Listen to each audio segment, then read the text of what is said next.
가르치니라. 아멘.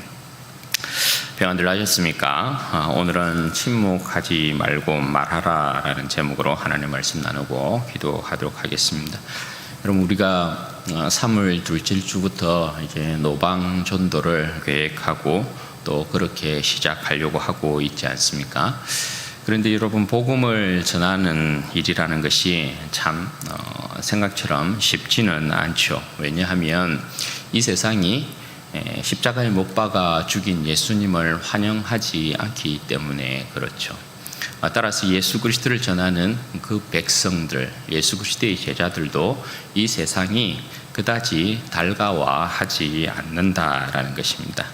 따라서 여러분, 세상은 예수 그리스도의 복음을 전하는 자들의 입을 막으려고 합니다. 위협하고 또 욕하기도 하고 비난하기도 하고 때로는 살기를 띠기도 합니다. 그때마다 여러분, 주의 백성들이 복음을 전하는 일에 있어서 사실 막히는 경험들을 하게 돼요. 주저주저 하게 되는 그런 경험도 하게 되죠. 왜냐하면 무섭기도 하고 두렵기도 하기 때문에 그런 것이죠. 여러분, 그렇다고 포기해야 되나요? 오늘 본문 말씀을 통해서 우리가 그 해답을 좀 찾아보도록 하겠습니다. 사도 바울이 에덴에서 혼자 전도를 한 이후에 이제 고린도로 오늘 발걸음을 옮기고 고린도에 도착을 했습니다. 고린도는 여러분, 아가야 지방의 수도였습니다. 고린도 전후서를 보시면 알겠지만 바울에게 있어서 결단코 쉽지 않았던 이 성도들이 고린도 교회 성도들이었습니다. 얼마나 많은 문제들을 야기시키는 교회인지 모릅니다. 왜 그런 이제 일들이 일어났느냐? 이 고린도는 줄리어스 시저가 BC 46년에 재건한 도시로 이렇게 알려져 있습니다. 그래서 이 고린도라는 이 지역은 아가야 지방의 수도여서 정치적인 입지가 굉장히 굳건하고요. 그리고 여기에는 굉장히 도시가 부요했습니다. 부요한 도시였고 또 문화 수준도 에덴 못지않게 굉장히 높았던, 고린도 사람은 오히려 에덴을 더 한 수 아래로 보는 그러한 이제 상황 가운데 굉장히 고린도라는 이 도시가 문화 수준도 높은 도시로 알려져 있습니다. 그리고 여러분, 이 고린도에는 사랑의 여신이라고 하는 아프로디테라는 이 신전이 있었습니다. 그러니까 이 아프로디테라는 이 신전에 그곳에서 일하는 여자들이 1000명 정도가 되었다고 그래요. 1000명의 여자들이 이제 그 신전을, 아프로디테를 이렇게 섬긴다고 그 신전에 거하다가 밤이 되면 우르르 다 나오는 거예요. 신전에서 여러분 아시다시피 고대에는 섬기는 여자들이 다 사실은 장기로 변하죠. 장기로서의 이제 역할을 한단 말입니다. 그러니까 고린도는 도덕적으로 굉장히 난잡하고 굉장히 문란한 도시로 그렇게 알려져 있습니다. 여러분, 이곳에서 이제 사도 바울이 복음을 전하게 되는 것이란 말입니다. 이곳에 사도 바울이 이제 복음을 전할 때 하나님께서 귀한 동역자를 한 사람 붙여줍니다. 부부인데요. 그 사람이 여러분 누굽니까? 2절 말씀에 보면 아굴라와 브리스길라라는 이 부부입니다. 이 아굴라와 브리스길라는 글라우디오 황제 때에 그리스도인을 로마에서 다 추방시킨 일이 있습니다. 그때 내어 쫓긴 사람이거든요. 그래서 그때 로마로부터 이렇게 추방당해서 고린도까지 흘러 들어온 그런 사람들이라고 할 수 있습니다. 그런데 이들은 이미 로마에 있었을 때부터 그리스도를 구주로 영접하고 있었던 그런 사람들입니다. 그래서 이 사람들과 사도 바울이 만나게 되는데 만나보니까 직업도 같아요. 천막자는 일을 했거든요.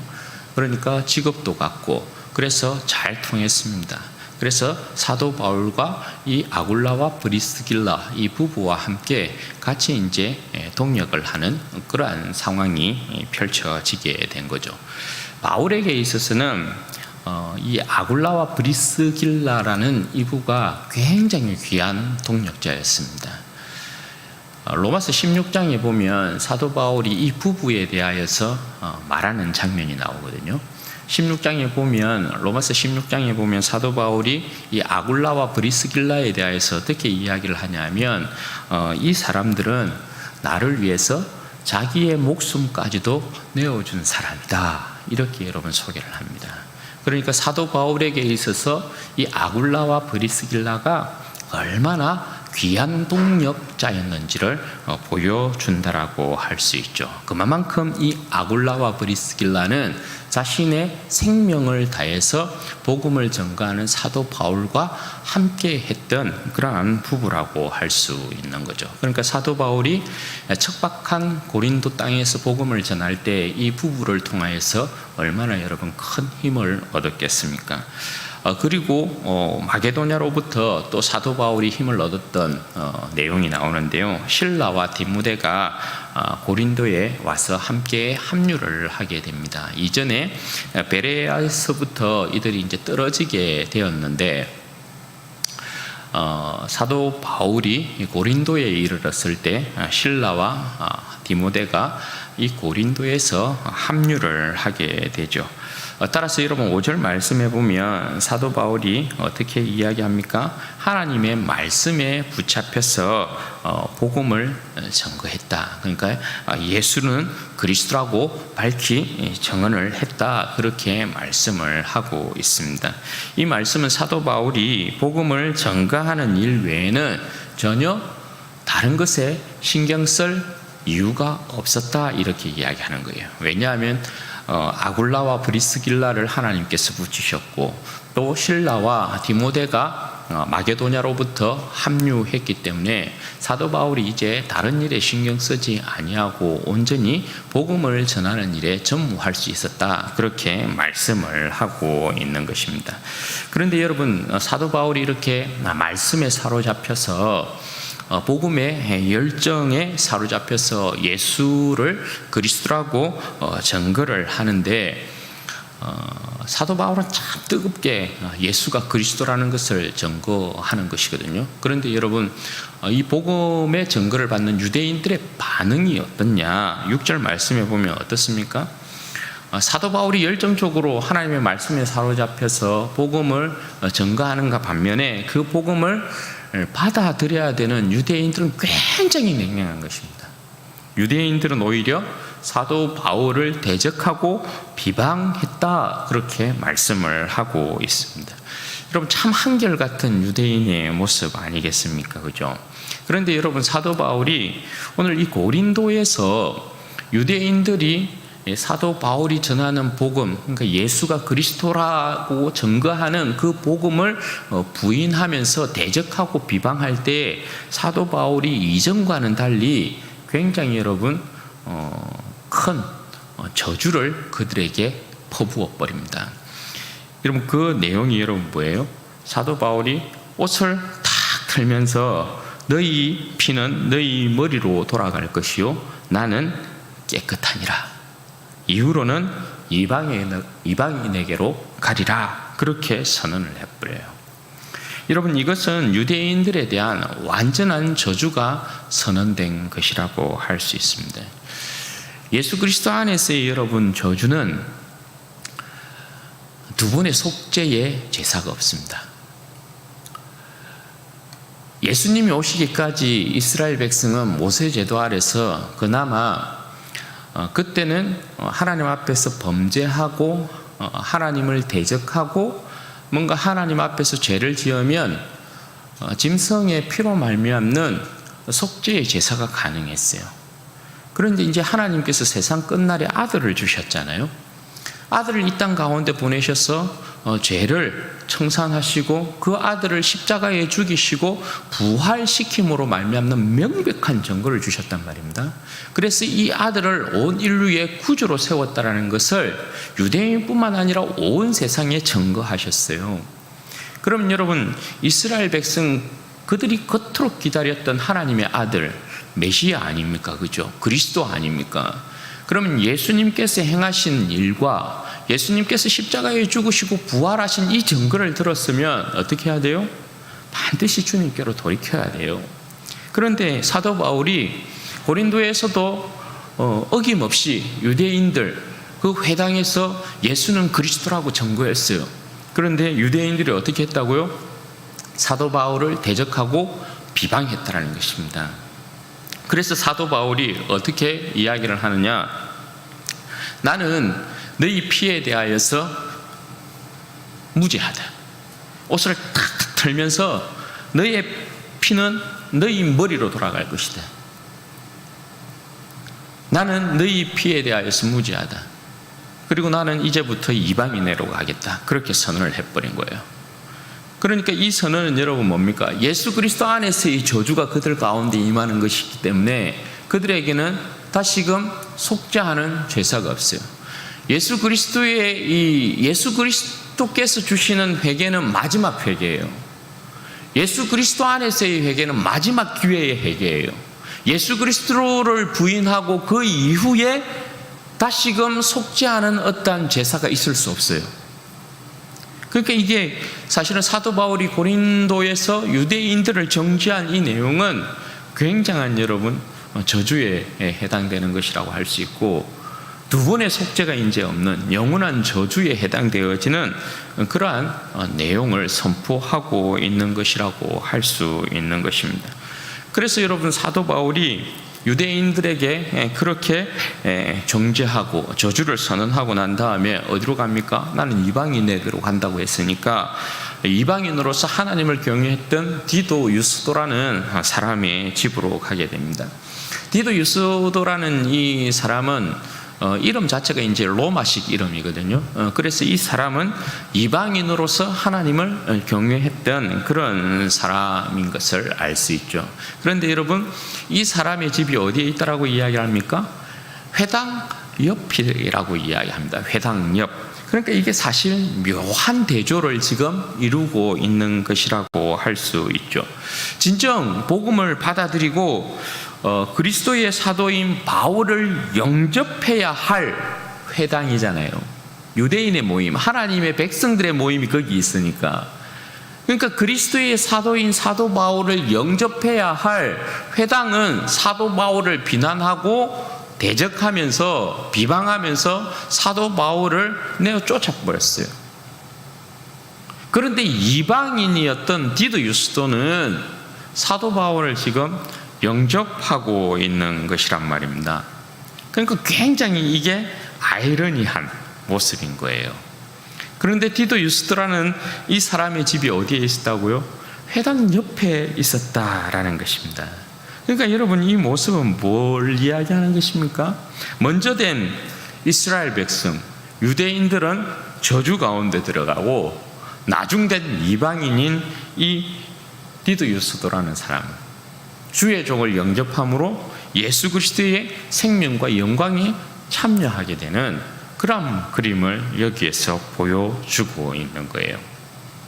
그러면 고린도에서는 유대인들이 전혀 돌아오지 않았느냐? 그건 아니에요. 8절 말씀에 여러분 보시면 이 고린도에서도 유대인 가운데 돌아온 사람이 있어요. 그 사람이 여러분 누구예요? 회당장인 그리스보, 이렇게 이야기해요. 그리스도와 그 집안이 주님께로 돌아왔다, 이렇게 기록을 하고 있습니다. 그런데 여러분, 이 회당장인 그리스도가 구원을 얻은 사건을 여러분 어디에다가 지금 기록하고 있어요? 디도 유스도가 구원을 받고 난 다음 그 뒤에 회당장 그리스도가 구원을 받은 사건을 언급하고 있어요. 그럼 여러분, 이것은 무엇을 이야기하는 것일까요? 처음부터 그리스도가 그 가족들이 사도 바울의 복음을 듣고 복음을 받아들인 것은 아니다라는 것을 알 수 있죠. 왜냐하면 이 증거하는 이 증거 자체가 디도 유스도가 먼저 예수님을 영접한 것처럼 사도 바울을 영접했으니까 그렇게 구원을 받고 그 뒤에 그리스도가 그 집안과 함께 주님께로 돌아온 것처럼 그렇게 이제 이야기를 하고 있단 말이에요. 그런데 여러분 앞서 말씀드린 것처럼 이 디도 유스도의 집은 여러분 어디에 있다고요? 회당 옆이라고 말씀드렸어요. 그럼 여러분 이건 뭘 이야기하냐면 사도 바울이 로마서 11장에 보면 어떤 이야기를 합니까? 이방인의 구원이 이스라엘에게 시기가 되게 만드는, 그래서 이방인이 오히려 하나님으로부터 예수 그리스도 안에서 복을 받은 이 사건이 유대인들로 하여금 시기가 일어나게 만들어서 유대인들도 주님께로 돌아오게끔 만드는, 이게 하나님의 역사에 있어서 그러니까 여러분 한 방법을 이야기하는 것이거든요. 왜냐하면 본 자손인 이스라엘 백성은 예수 그리스도를 부인함으로 계속해서 하나님의 복과는 멀어지면서 저주 가운데 들어가요. 그런데 이방인들은 예수 그리스도를 영접함으로 뭡니까? 하나님의 나라에 들어오고 복을 받아요. 그러니까 이방인들의 구원은 여러분 뭘 일으켜요? 유대인들로 하여금 본 자손으로 하여금 시기를 일으켜요. 그래서 어떻게 해요? 유대인들도 주님께로 돌아오도록 만드는 그 방법을 사용한단 말이죠. 그러니까 말씀드린 것처럼 구약에 있어서 이방인은 유대인에게 있어서 신비예요. 네. 왜냐하면 유대인들은, 구약의 유대인들은, 이스라엘 백성들은 이방인이 하나님의 나라에 저들과 함께 동참할 줄 꿈에도 생각하지 못하고 있는 거거든요. 약속에 참여한 자가 되고 지체가 되고 같이 기업을 넣는 그런 일은 절대 상상하지 못했단 말이에요. 그래서 구약에 있어서는 이스라엘 백성에게 이방인들이 굉장히 비밀이에요. 그런데 신약에 있어서는 여러분 뭐예요? 이방인들에게 이 유대인들이 굉장히 비밀이에요. 왜? 하나님께서 사용하시는 방법이 뭐냐면 본 자손이 일단 쫓겨나요. 그런데 이방인들을 구원해서 어떻게 해요? 본 자손으로 하여금 이 모습을 보고 시기가 일어나게 만들어서 돌아오게끔 만든단 말이죠. 그러니까 이게 비밀인 거죠. 그런데 그리스도가 디도 유스도가 사도 바울을 영접한 이후에 다시금 돌아오는 그런 이제 그림의 형태를 이야기하면서 여기에서 그 내용을 말씀해 주고 있어요. 그러면 여러분 주님 입장에서는 어쨌거나 주의 백성이 본 자손들이 주님께로 돌아오는 것이 여러분 뭐겠어요? 기쁨이 되는 것이겠죠. 사도 바울이 지금 회당 옆에 위치하고 있는 디도 유스도의 집에 들어가서 복음을 전하고 있는 이유가 그런 이유라고 할 수 있는 것입니다. 그와 더불어서 이제 많은 고린도 교회 성도들도 사람들도 사도 바울의 복음을 받아들이고 그들이 세례를 받고 구원을 받았다 그렇게 말씀을 하고 있습니다. 그리고 그 밤에 주님께서 환상 가운데 사도 바울에게 말씀하시는 장면이 나타납니다. 여러분 어떻게 말씀하고 있습니까? 9절 말씀에 보면 사도 바울에게 두려워하지 말며 침묵하지 말고 말하라. 내가 너와 함께 있으며 어떤 사람도 너를 대적하여 해롭게 할 자가 없을 것이니 이는 이 성중에 내 백성이 많음이라. 여러분 주님께서 환상 가운데 사도 바울에게 나타나셔서 이렇게 말씀하셨다라는 것은 고린도에서의 사역이 결단코 쉬운 사역이 아니었다라는 것을 말씀해 주고 있는 것이죠. 여러분 유대인이 이방인의 구원을 봐요. 사도 바울이 그러니까 유대인들이 그를 대적하고 비방함으로 이방인에게 복음을 전하기 시작했잖아요. 그래서 디도 유스도가 일단 그 열매로 들어오고 많은 헬라인이나 고린도인들이 계속해서 들어오고 있는 그런 상황이란 말입니다. 그런데 유대인들이 그 모습을 볼 때에 그 시기가 그 시기로 말미암아서 우리도 예수를 그리스도로 영접을 하고 하나님 나라에 참여하게 되어지는 그 영광에 들어가면 그것은 아름다운 것이지만 그 시기가 예수를 그리스도라 인정하지 않는 그야말로 그 시기가 하늘을 찌를 것 같은 미움으로 여러분 발전이 되면 어떡하겠어요? 사도 바울의 목숨이 위태한 거예요. 시기 자체가 살인 무기가 되는 거죠. 네. 그 시기로 해서 예수를 그리스도로 인정하고 돌아오면 굉장히 좋은 것이 되는데, 이 시기가 시기로 끝나면 완전한 여러분 뭐예요? 살인의 무기가 되는 거예요. 그러니 여러분, 유대인들이 그냥 사도 바울이 증거하는 예수를 인정하고 돌아오면 얼마나 좋았겠어요. 그런데 어떻게 했다고요? 계속 대적하고 비방하는 그러한 일들이 많이 일어났다라는 거예요. 그러면 사도 바울이 고린도에서 복음을 증거할 때에 이 복음의 증거가 여러분 쉬웠겠어요? 쉽지 않았다는 거죠. 그러니까 주님께서 왜 밤에 환상 가운데 이렇게 나타나셔서 말씀하시겠어요? 첫 마디니까 이거예요. 두려워하지 말라. 두려워하지 말라라고 말씀하시는 이유가 여러분 뭡니까? 그만큼 사도 바울은 복음을 전하는 그 상황들이 결단코 그 환경들이 좋은 환경이 아니었다는 거예요. 곳곳에서 여러분 뭐가 있었다는 거예요? 유대인의 시기로 말미암는 위험과 위협이 곳곳에 도사리고 있었다는 것을 이야기하고 있는 거예요.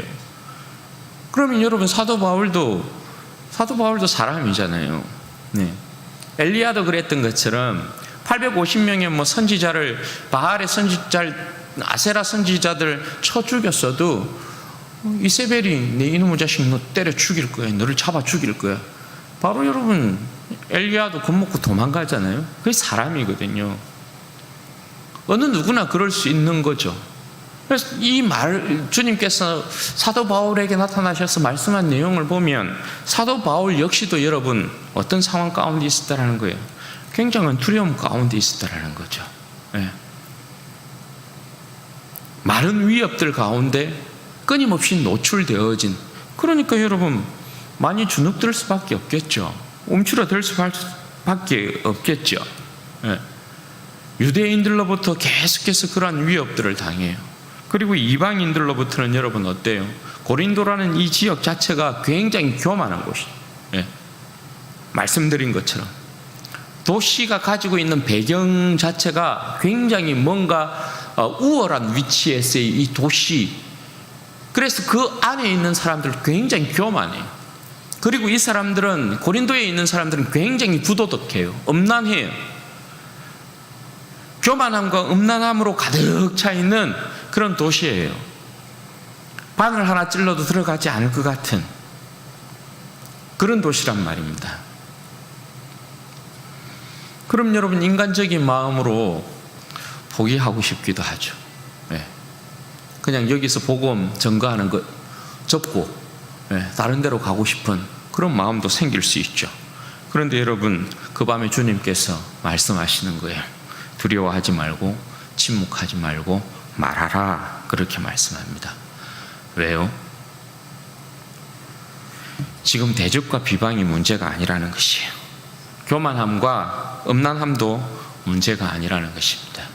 그 도시의 열악한 환경이 문제가 되는 것이 아니라는 것입니다. 그보다 더 중요한 건 뭐라는 거예요? 그 성에 하나님의 백성이 많다라는 것이에요. 그 성에.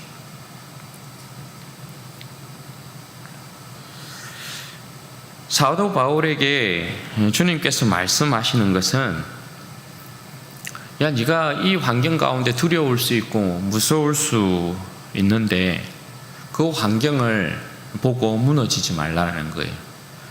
그 모든 대적으로부터는 내가 지킨다. 너에게 더 중요한 게 있다. 그게 여러분 뭐라는 거예요? 이 성 안에는 길을 잃은 수많은 나의 백성이 있다는 거예요. 내 마음을 좀 알아다오. 길을 잃은 이 수많은 백성들을 구원하고자 하는 내 마음을 좀 알아다오. 주님께서 사도 바울에게 말씀하고 있는 내용은 바로 이거예요. 그래서 사도 바울이 여러분 어떻게 합니까? 여기에서 1년 6개월 동안 가르쳐요. 1년 6개월. 그 이전에 선교지에서는 사도 바울이 이렇게 오랫동안 머물면서 복음을 전가하고 가르친 일이 없어요. 그런데 고린도에서부터는 사도 바울이 장기간 머물면서 이들에게 복음을 전하고 가르쳐요. 예. 그렇게 해서 세워진 교회가 고린도 교회예요. 그런데 여러분 고린도 교회의 모습을 보십시오. 고린도 도시의 그 교만함이 그대로 녹아있는 것이 고린도 교회의 모습이에요. 얼마나 많은 문제들이, 엄난한 문제들이 거기에 있는지 몰라요. 예.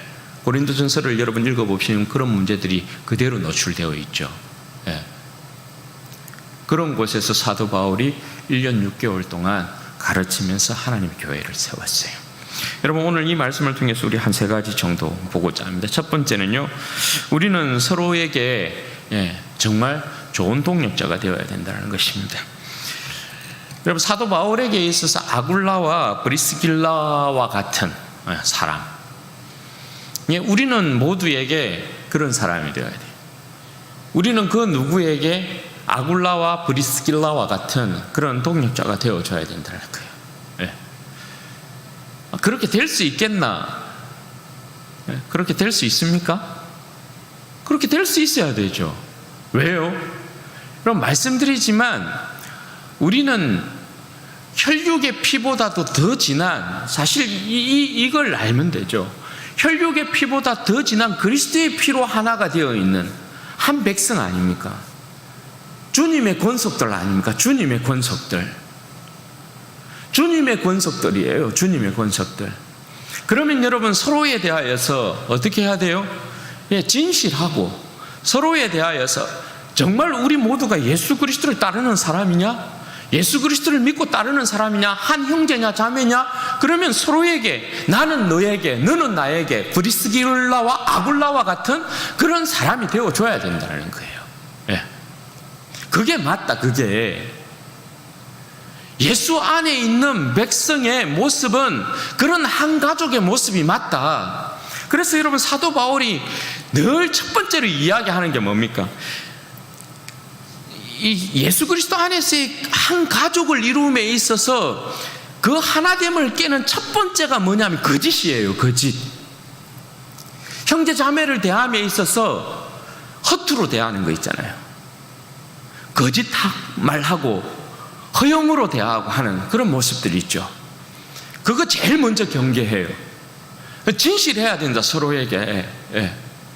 그러면 우리는 서로에게 뭐예요? 서로에게 진실한 사람들로서 서로에게 아굴라와 브리스길라와 같은 그런 동력의 아름다운 모습 만들어낼 수 있다. 여러분 이거 만들어 가야 합니다. 쉽지 않을지언정 우리가 목표를 두고 추구해야 될 것은 바로 이거예요.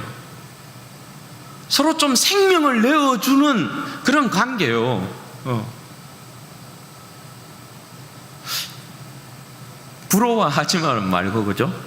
우리 안에 진짜 이루어 가야 할 관계가 이런 거예요. 진짜 가족처럼 좀 죄와 허물이 있으면 정말 좀 그죠? 덮어줄 줄 알고 좀 이해하고 용납하고 거기에서 좀 끈끈한 사랑의 하나됨. 우리 어떻게 보면 그럴 수 있어요. 다들 나에게는 왜 아굴라와 브리스길라와 같은 사람이 없나? 여러분 지금도 찾고 있는 거 아니에요? 그런 사람들? 우리가 같이 신앙생활을 지금 20년, 30년, 40년 이렇게 하고 있죠. 그죠? 그런 모습이 되어야 된다는 거예요. 그리고 두 번째, 두려워 말며 침묵하지 말고 복음을 전가하는 인생 되어야 된다라는 것입니다. 여러분 우리가 어떻게 하면 이 세상에 대하여 두려워하지 아니하고 침묵하지 아니하고 복음을 담대히 전할 수 있는가? 여러분 어떻게 가능하겠어요? 말씀에 붙잡혀야 돼요. 말씀에 사로잡히는 사람 되어야 돼요. 복음의 열정에 사로잡히는 사람이 되어야 돼요. 말씀에 붙잡히는 사람이 되려면, 복음의 열정에 사로잡히는 사람이 되려면 여러분 어떻게 되어야 될까요? 그 사람이 말씀의 사람이 되어야 되고 그 사람이 기도의 사람이 되어야 돼요. 말씀의 사람, 기도의 사람이 되지 아니하면 여러분 말씀에 붙잡혀서 복음을 전가한다? 불가능해요. 복음의 열정을 가지고 내가 복음을 전가하는 사람으로 산다, 그리스도를 전가하는 사람으로 산다, 여러분 그거 불가능합니다. 예. 우선 우리가 먼저 주님의 그 말씀에 사로잡히는 사람이 되어야 되고, 그냥 온통 그러니까 막 앉으나서나 그야말로 주님 생각밖에. 예. 저도 요즘에 이제 그 요방 전도를 앞두고 그런 기도를 하는 거거든요.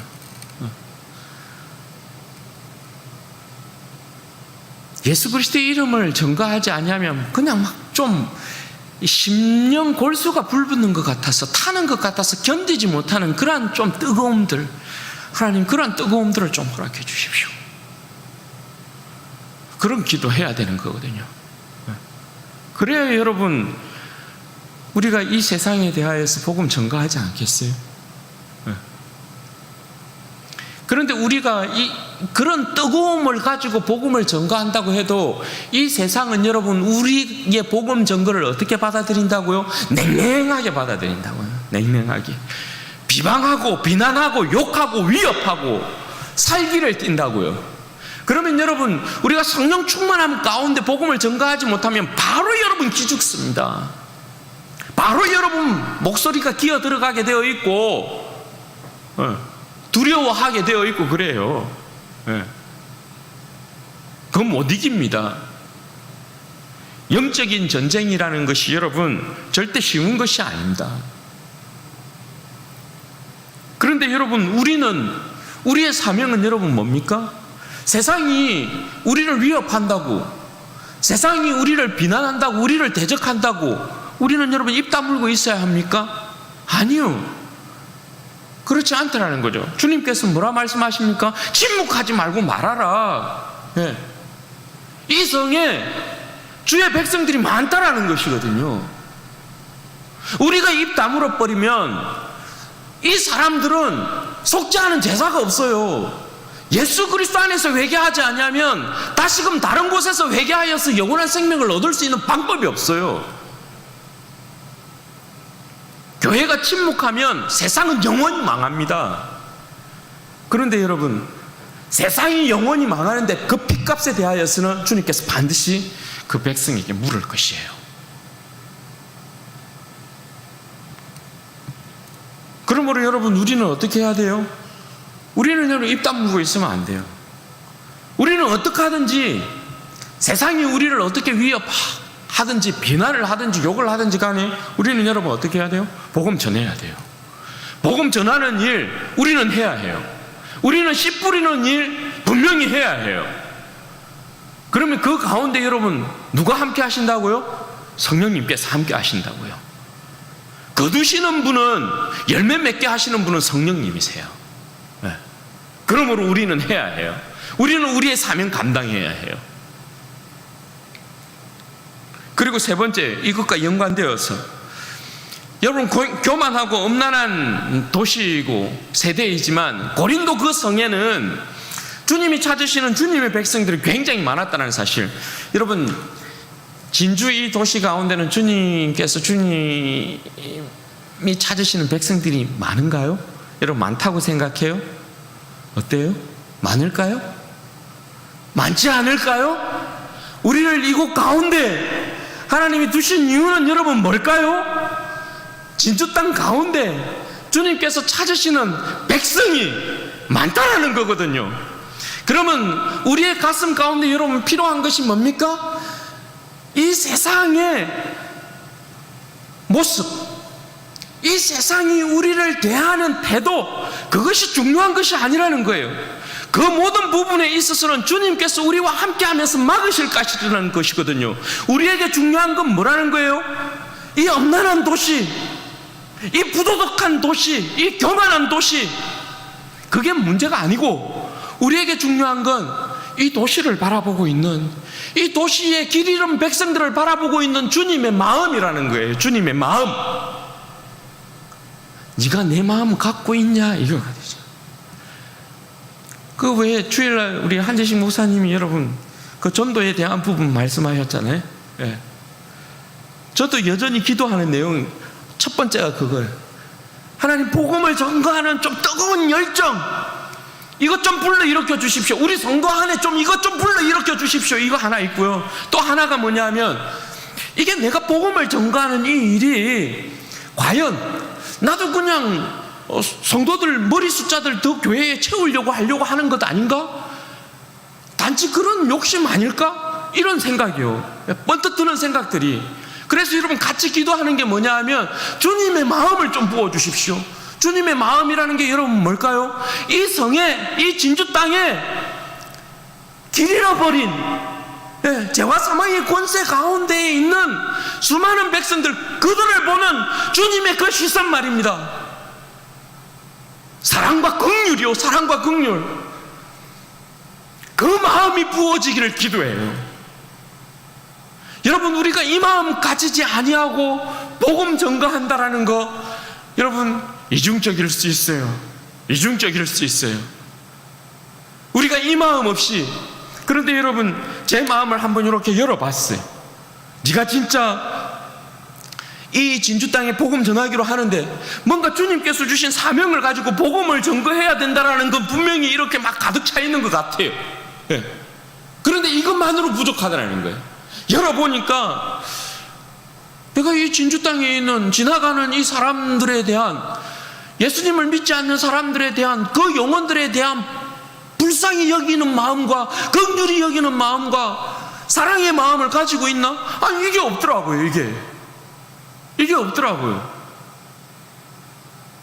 이전에는 뭔가 예수 믿는 사람이다에 대한 부분을 보면 좀 막 뭔가 영혼이 안 됐다, 불쌍하다, 막 이런 마음들이 있었던 것 같거든요. 지금 이렇게 열어보니까 그 마음이 없어요. 그래서 그 마음을 놓고 기도합니다. 여러분 어떠세요? 여러분, 우리의 이 복음 전거가 힘이 있으려면, 주님께서 기뻐하는 복음 전도가 되려면 반드시 여러분 이게 필요하다는 거예요. 저는 우리 교회가 좀 깨워서 이렇게 같이 기도했으면 좋겠어요. 이거 없으면 여러분 반쪽 돼요. 반쪽. 하나님이 기뻐하시는 예수 그리스도의 십자가의 자랑이라는 건, 복음 전거라는 건, 우리를 주님께서 이곳 가운데 세워놓은, 교회를 세워놓은 이유라는 건 다른 것 없잖아요. 우리가 주의 백성이라는 걸 사랑 가운데, 사랑의 하나됨을 통하여서 우리 안에서와 밖에서의 전거를 받는 것이고, 그죠? 우리 안에서와 밖에서 예수 그리스도의 이름을 끊임없이 전거하는 것이에요. 예수 그리스도의 영광을 우리는 노래하고, 안에서는 그리스도의 영광을 노래하고, 밖에서는 예수 그리스도의 사랑을 전거하는 거예요. 이 일에 여러분 우리가 깨어 있어야 되는 거예요. 오늘 주님의 음성을 여러분 들으셔야 돼요. 두려워하지 말라, 침묵하지 말고 말하라. 진주 땅 가운데는 주님이 찾으시는 백성이 많다라는 것입니다. 이 명령 앞에 여러분 우리가 노할 수 있습니까? 그냥 우리가 편하기 위해서는 노할 수 있지만, 이 명령 앞에서 우리는 절대 노할 수 없어요. 받들어야 되죠. 받들어야 되죠. 저는 우리 진주원의 교회 성도들이 이를 위하여서 정말 깨어서 기도하기를 원해요. 정말 영적인 전쟁 가운데 들어가요. 브리스길라와 아굴라와 같이 서로에게 생명도 내어주는 그런 아름다움의 끈끈한 동력의 그 관계 가운데에서 여러분, 우리는 이 땅 가운데, 이 엄난한 땅 가운데, 이 부도덕한 이 도시 가운데 복음을 전거해야 합니다. 아버지의 마음을 가지고, 주님의 마음을 가지고. 그래서 우리 진주원의 교회를 볼 때 우리 주님께서 정말 기뻐하시는 그러한 교회가 되기를 주님의 이름으로 축원드립니다. 같이 한번 기도하도록 하겠습니다. 여러분 이 시간에 기도할 때에 그렇게 기도했으면 좋겠습니다. 하나님, 무엇보다도 내 자신이 내 지체에게 있어서 아굴라와 브리스길라와 같은 그런 동력자가 될 수 있도록 도와주십시오.